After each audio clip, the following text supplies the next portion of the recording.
Hello, so this video is going to be one of my cozy crime book reviews. Now, all of these books are from the same series, which is the British Library Crime Classics. That's quite difficult to say. They are completely beautiful books. They look amazing on my shelf, and they are books that, for whatever reason, have gone out of print, and the British Library have republished them for the modern reader. All of the books that I'll be mentioning will be linked in the description bar below, so if you're after some new cozy crime vintage mysteries, then this is the video for you. So let's get straight into it. So first up we have Murder in the Museum by John Rowland. This is a very small little book from 1938. A lovely time for these cozy reading crime books. Now this is about a Professor Julius Arnold, who, funnily enough, is at the museum, the British Museum reading room. He's sat there, he's doing some work. He then takes a sugared almond and he eats it, as he usually does, but this one is laced with poison and he dies. And then the inspectors come in with the help of a man called Henry Fairhurst to investigate the crime. This book I loved so much. I really enjoyed it. It is so addictive.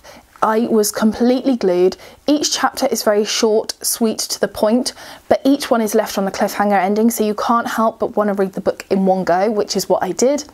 It has a great cast of characters, and I just enjoyed it so much. I genuinely don't know why this book went out of print. It's such a good golden age crime mystery, and I cannot recommend it enough. I gave it 4 out of 5 stars. I completely loved it, and I've put more of John Rowland's work on my wish list because the British Library have commissioned some more, so very excited to read those soon. Next up I have The Cornish Coast Murder by John Bude, another John. This is about a vicar called Vicar Dodd who likes to read cozy crime mysteries. He likes Agatha Christie, etc.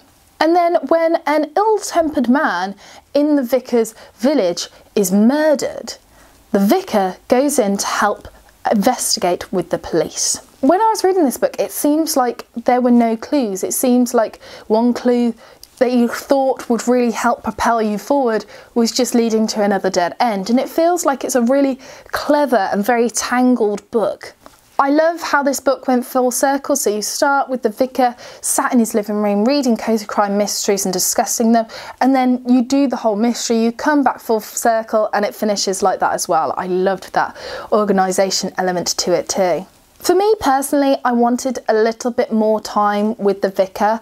I wanted to see more of his personality. I wanted to see a bit more of the inspector's personality too. I feel like I didn't really get their full character in this. However, I did really enjoy it. I gave it 3.5 stars, and I will be adding more of John Bude's stuff onto my wish list very soon, so I would recommend this book. And finally, last but certainly not least, is probably the most famous out of all these books. It is The Female Detective by Andrew Forrester. This is the first detective mystery that features a female detective, and for that is why it's worth reading. For me, it's not the best in regards to plot or storyline or detective or writing style. For me, it's not at my street. However, this is just a very historic monument for a super fan like myself whose favourite detectives are Miss Marple and Miss Silver, etc. It was this book that paved the way for those future detectives that I now love. And that is the reason why you should check this book out. Everything else was okay, but it's just a historical, poignant book. And if you are a fan of, you know, Miss Marple or Miss Silver, etc., then you should read where the original female detective came from.